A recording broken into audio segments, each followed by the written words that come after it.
Harbour set. Harbour வந்து original தான். Okay. அதுல கண்டெய்னர்லாம் பாதி கண்டெய்னர் செட்டு, பாதி ஒரிஜினல். அது எப்படின்னா, இருக்கிற இடங்களுக்கு போய் அந்த இடத்த நம் கதைக்கு ஏத்த மாரி மாத்திக்கிறதுன்னு வச்சுக்கோங்களேன். ம். இப்போ அது முழு நீள செட் அப்படின்னா, மேன்ஷன் செட்டு. ம். எல்லாமே இப்ப இந்த படத்த பொறுத்தவரை நம்ம என்ன பண்ணியிருக்கோம் அப்படின்னா, எக்ஸ்டீரியர்ல செட்டு போட்டுருக்கோம். Okay, okay.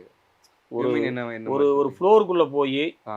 ஒரு ஃப்ளோரோட உள்ளுக்குள்ள போய் செட்டு போடாம, இருக்கிற இடத்துக்கு ஒரு இடத்துக்கு போய் அந்த இடத்த கிரியேட் பண்றது. ம். நேச்சரோட சேர்த்து கிரியேட் பண்றது. இப்போ இன்னைக்கு போய் அந்த கூலி படத்தோட எல்லா இடங்களுக்கும் போய் நின்னு, இங்க தான் ஷூட் பண்ணாங்கன்னு போய் நின்னீங்கன்னா, அங்க எதுவுமே இருக்காது இன்னைக்கு. ம். ம். மரமும், புல்ல தவிர வேற எதுவுமே இருக்காது. ம். மரமும், செடிகள்லாம் இருக்கும். அது இயற்கையா இருக்கிறது. அதனால அது அப்படியே இருக்கும். அத தாண்டி ஒண்ணையும் நீங்க கண்டுபிடிக்க முடியாது.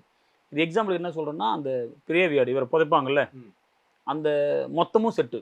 ஓ! ஸோ ஓகே, அந்த இடம் ஓகே. செட்டு. அப்புறம் சத்யராஜ் சார எரிக்கிற இடம் செட்டு. அந்த ம். கிரிமிட்டோரியம் மொத்தமாவே செட்டு. அந்த ஏரியா ஃபுல்லா செட்டு. அதெல்லாம் நீங்க திரும்ப போய் அங்க பார்த்தீங்கன்னா, அந்த இடம் இருக்காது. ஓ! இங்க தான்ப்பா அது பண்ணாங்களாம் அப்படின்னு வேணா நம்ம கேட்டுக்கலாமே ஒழிய, அந்த இடம் அந்த இடமா இருக்காது.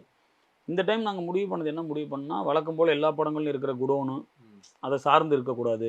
ஓகே. இந்த டைம் கொஞ்சம் வெளியில போகணும். லொகேஷனா வெளியில போகணும். வெளியில போற இடத்த நம்ம என்ன மாரி நமக்கு ஏத்த மாரி அத கிரியேட் பண்ணிக்கலான்னு தான் முடிவு பண்ணி தான் அந்த படத்தையே ஆரம்பிச்சோம். அப்படிதான் பண்ணணும்.